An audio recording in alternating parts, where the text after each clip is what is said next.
Gusti Mung, tadi ada pernyataan dari Pangeran Tejo Wulan mengatakan bahwa semua harus turut pada perintah raja. Ketika kemudian Pakubono ke-13 Sinuhun menginginkan pelantikan itu, ketika kemudian Anda dan teman-teman menolak, apakah itu tidak berarti Anda membangkang perintah raja? Ya, ini raja di era kapan dan rajanya benar apa tidak gitu. Yang paling penting perlu saya sampaikan bahwa rekonsiliasi itu apa? Kita sampai sekarang itu nggak pernah lihat apa yang ditandatangani Sinuwun itu dengan Tejo itu. Kalau kita lihat ke belakang bahwa tahun 2004 itu ada seorang anaknya Sinuwun yang tidak berhak, dia nomor 15 minta jadi raja kan begitu. Terus akhirnya dia mendahului gitu. Nah terus Sinuwun ini, Hangabei ini dikukuhkan tanggal 4 September 2004. Jadi mereka itu nandingi gitu. Itu sudah makar gitu. Di adat itu nggak ada. Kalau adat itu dia pasti dipidono yang berat gitu. Tapi ini kan zamannya sudah lain gitu. Tapi Gusti, mohon maaf, Pangeran Tejo Wulan pada saat itu sudah meminta maaf, kemudian mengakui kehilafan itu, dan Sinuhun juga kemudian menerimanya. Apakah itu masih menyisakan sesuatu yang belum bisa diterima oleh Gusti? Bukan saya yang tidak terima, dia itu sudah melanggar adat. Di mana Sinuwun itu menjadi pemangku adat. Jadi tidak bisa Sinuwun itu berjalan sendiri atau memutuskan sendiri. Karena ada tata caranya orang salah di keraton itu minta maaf gitu. Tidak pribadi-pribadi begitu, kalau tidak bisa gitu. Gusti mengatakan melanggar. Dan yang paling penting, ya. Apakah melanggar tata cara dalam keraton sendiri atau ada pelanggaran yang dilakukan sehingga terus berlarut keributan terjadi sampai hari ini? Ya itu, iya akhirnya berlarut-larut sampai sekarang karena otak dari semua ini tidak ditangkap itu. Lah otaknya siapa tadi yang saya sampaikan? Orang yang tidak berhak gegeran minta jadi raja. Inilah yang jadi masalah. Mestinya kalau penegak hukum itu menuntaskan masalah sejak laporan kita, pendobrakan, pengambilan senjata, dan tetek bengek yang sudah kita sampaikan, tidak pernah ada tindakan apa-apa. Jadi dia masih keluyuran, dia masih bebas saja melakukan apa-apa saja. Nah, yang paling bahaya lagi sekarang masuk kepada Sinuwun, yang dimana Sinuwun jelas-jelas tidak sehat dan tidak dalam kapasitas bisa melakukan tindakan hukum. Gusti Mung, yang Anda maksud itu siapa? Inilah yang terjadi sekarang.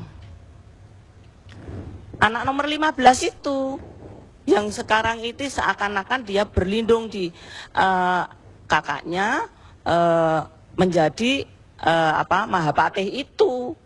Lah, konflik yang lalu, kesalahan yang lalu belum diselesaikan. Dan yang paling utama pelanggaran itu adalah pelanggaran adat. Dan di sini hukum adat yang berlaku. Jadi nggak bisa dia seenaknya sendiri. Kalau itu minta maaf ya itu antara adik dan kakak. Silakan, tapi adat belum bisa menerima seperti itu. Jadi menurut Gusti Itulah Mung, Sinuwun ini sebagai semua pemangku akan adat di sini dikatakan tidak pernah selesai bicara kalau apa, dengan Gusti? kita. Ya kalau otak segala kerusuhan dan provokator dan ini diselesaikan karena kita semua sudah kita laporkan gitu. Diselesaikan dalam arti Gusti Mung juga ingin berrekonsiliasi begitu? Siap untuk itu? Ya enggak, tidak ada. Kalau berkonsiliasi itu kan negara antar negara gitu. Ini enggak. Ini sudah pelanggaran adat yang berat bagi Tejo Wulan ini. Jadi dalam arti yang yang memutuskan ini. Itu adat. Duduk bersama dengan Tejo? Iya. Tidak bisa. Tidak bisa, karena dia sudah melanggar adat. Dia itu sudah makar. Jadi dia sudah menginginkan seperti itu, ya selesaikan sendiri masalahmu gitu. Kita sudah tidak mau pernah bicara tentang dia mau apa saja, terserah gitu. Kan publik juga tahu bahwa apa yang dia lakukan adalah pembohongan publik gitu.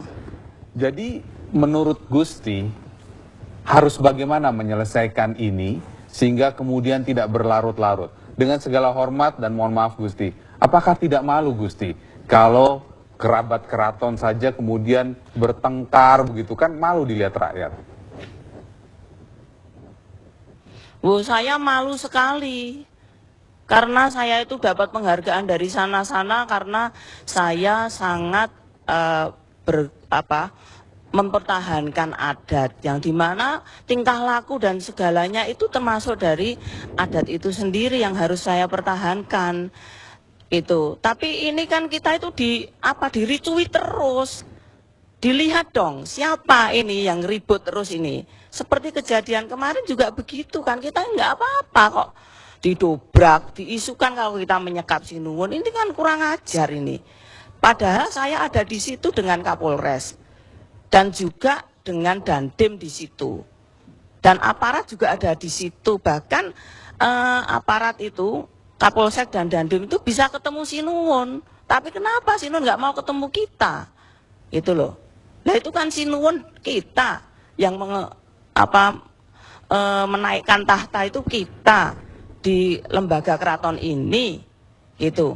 Tapi kok sekarang itu berbalik ke sana yang malah itu menyerang lembaganya sendiri. Ini kan sudah pikiran yang tidak benar gitu.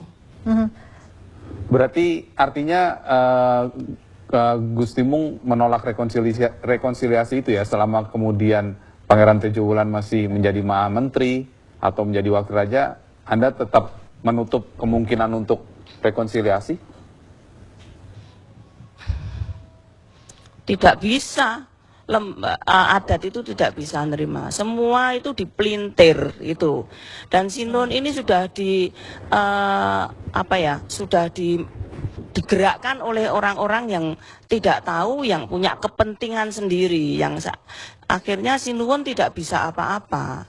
Itu tadi dilihat aja, Sinuwun bicara saja nggak bisa. Kok Sinuwun bisa merintahkan apa-apa? Kan nggak mungkin ini.